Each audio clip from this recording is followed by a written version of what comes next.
Hey yo, it's Glow, and you now rocking with a new video. What I got going on here is gonna be the time lapse and chapter review for Jujutsu Kaisen. Just something to commemorate and celebrate what's going on in the story right now. I'm gonna start doing some more chapter reviews.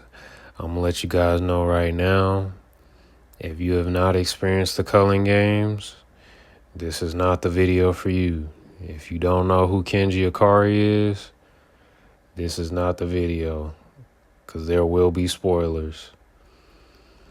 But don't worry, I'm going to go back through the other parts of Jujutsu Kaisen even up till now, because this is a great story to experience. But right now, as of this video, chapter 252 is out, and this is going to be my review of 250 to 251.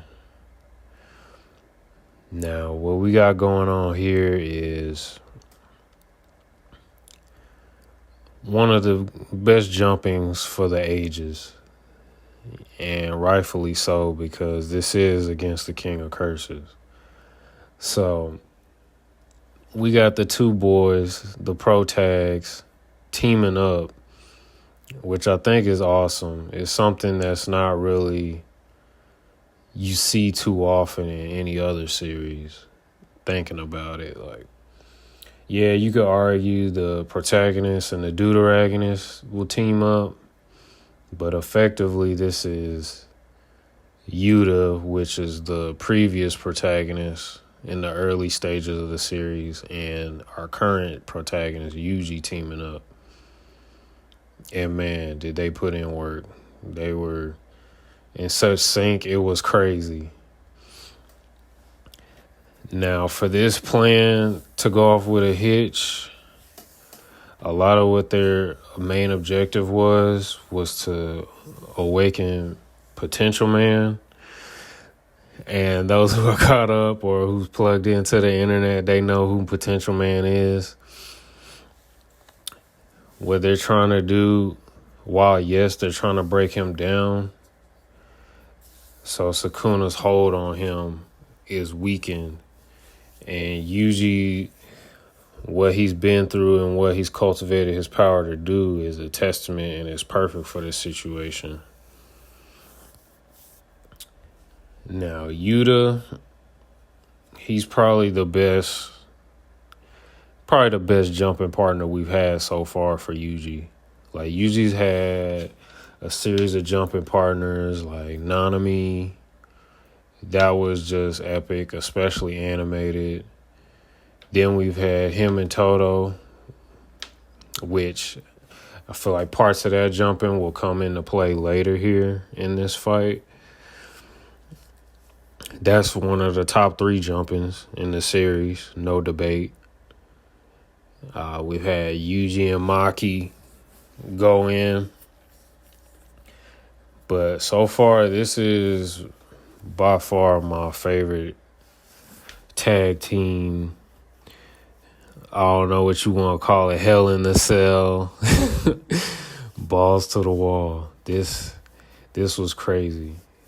Just off the sheer versatility that Yuta's able to offer, it's great. Like, the window and the possibilities of open. Now, granted, Yuji's moveset has opened up a lot, especially with this recent blood manipulation he's acquired and RCT. Like, we know him, he's always going to bring hands. But now we got Yuta not only with his domain, which is OP, by the way. Like, I can't think of two, like, besides Sukuna and Gojo, I don't think any barrier is topping this one.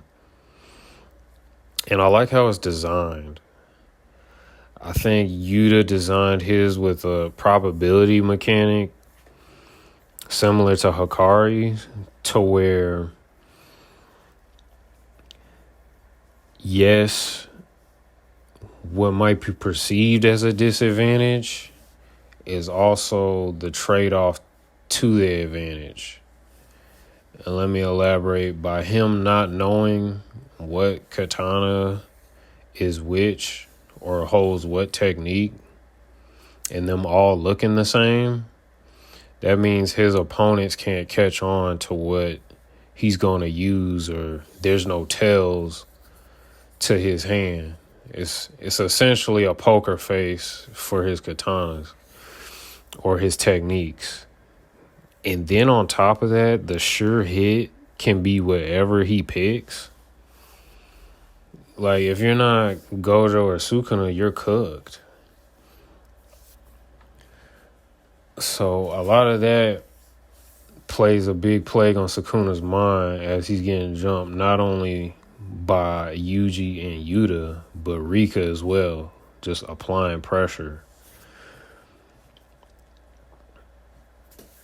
And they're using this plan to essentially nerf Sukuna so much that Megami can actually take control and get a hold of his body. Now, the translations say Yuji can separate Sukuna's body from Megami's body. And it's interesting just off the strength that Potential Man Megami is the vessel. So it's something I'm pretty confused about as far as, say they were to separate, with how would Sukuna still, be fully manifested. Now, I'll probably discuss some theories later on with that, because there's also some implications with, the merger being taken over, or being the reins given over to Megami himself. But we'll get into that later. And back to the butt kickery we got going on here. So Sukuna here, he's getting nerfed. 2 of his hands are sewn up because he can't get hit with Jacob's ladder. Yuta has Shikigami that can limit his movements. Yuji got the 1-2 left right good night, which is loosening his hold, and it's messing with his output, so his slashes don't come out with the same potency. Like, Sukuna would have to, he even says it himself, like, I can't hit them with lethal hits unless I am in physical contact and I do the chant. And they just do a good job of sewing up the output. So Yuji's knocking him to where the output is not a problem, so they can just go balls to the wall here.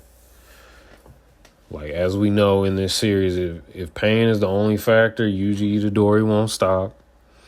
And Yuta himself, he's like, as y'all see in the Culling games, like, he gonna get the job done, bruh, like, by any means. And it's interesting because some things I wouldn't expect from Yuta. Like, him reaching in and grabbing the tongue while taking cleaves to the face.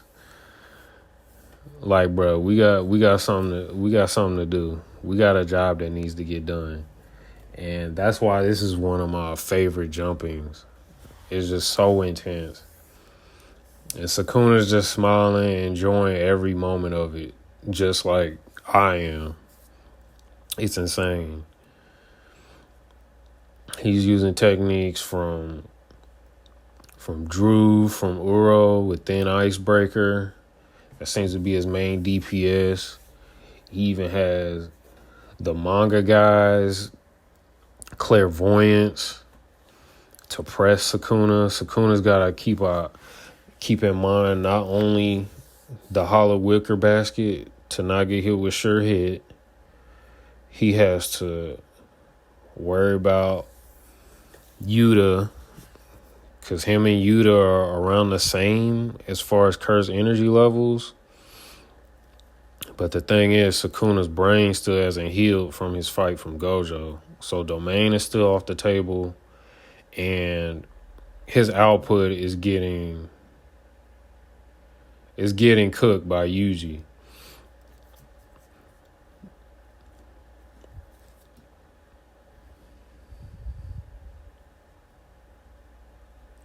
So in chapter 251, we get a soft confirm that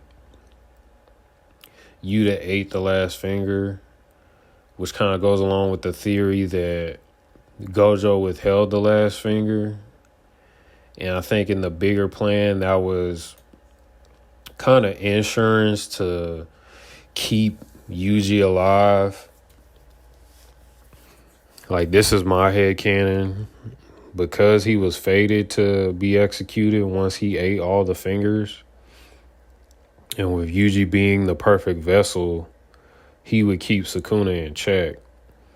So the only thing to sew up the issue is for Gojo to hold the last finger. Now, in this scenario that we see in the Culling games where, the vessels have passed, it's a great opportunity for copy man Yuta to gain cleave. Now, with that going on, they continue to press him, and they're just fighting tooth and nail. And we got to think that this isn't necessarily just to beat Sukuna. This is so they can wake Megami up and get him the reins again. Like, forget beating Sukuna. Like, that's just icing on the cake. They're taking constant slashes. Yuji's effectively died like 4 times just in this one scenario, this one jumping. And all of this was just for the sake of, getting Megami back.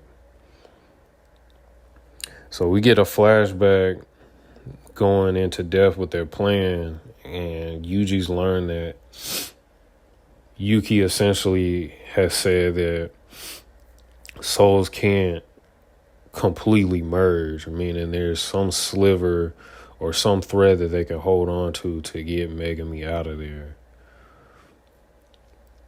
No matter how much trauma he's been through with the bath and what's going on. And as we get towards the end of the chapter, Yuji finally gets through. But man, just in this past month, Megami has been through a lot. Too much to where you can't even fathom. If we think about it, he effectively, not only with his own technique, his body was used to kill his sister, fight and kill his sister with Sumiki / Yorozu. And then later on, his technique and body was used to kill his stand-in father figure. His father figure, his big bro, the man that taught him the ropes. So he, in his eyes, he's essentially responsible for taking out his remaining family that he has left. And man, that is tough. And on top of that, in that fight with Sukuna and Gojo, he was taking the burden of taking infinite voids every time Gojo invoked his domain. So we can take that trauma, and plus, I'm sure once Yuji was rousing him with the soul punches, he's probably witnessing his friends dying left and right and just going balls to the wall. To the point to where Megumi's just like, nah, I've had it. Like, y'all can stop now. I'm done. Like, we already seen previously, this man will go to, he'll summon the treasure. Y'all know the memes. He'll go to Maharaga like it's nothing. And that's effectively a kamikaze summon at that point in the series. So, at this point, we need Yuji to get into his Toto bag and do for Megumi what Toto did for him. And I think it's a beautiful callback to what Gege did earlier in the series. Megumi's at his lowest, and he doesn't have the will to go on. Sumiki, his reason for being a sorcerer in the first place, is gone. And his father figure, effectively the strongest person in the series, couldn't save him. So he's just like, dog, like, y'all, like, it's done. It's a wrap. We're cooked. So how poetic for Yuji, the one Megumi effectively saved when on paper he wasn't supposed to, or it wouldn't be a good idea. He gave him another chance at life. It's only right Yuji, being helped by so many people, get saved too. And as we see, Potential Man, he threw in the towel, and at that moment, Sukuna takes full advantage and just slices and dices. And now, like I said, as of this video, chapter 252 has came out, and man, like this raid is just crazy. I'm gonna get into what the end of this chapter means following the next chapter. But yeah, y'all let me know what y'all think, how this fight is going. What's y'all favorite jumping with Yuji, or just jumping in general? Where you think mistakes were made? Where do you think the story's going? And just overall thoughts. But yeah, y'all don't forget to like and subscribe, because there's more content to be coming, and there will be more time lapses of just my artwork to go along with this story. But yeah, I'm thoroughly enjoying it. This is Glow Rock signing out.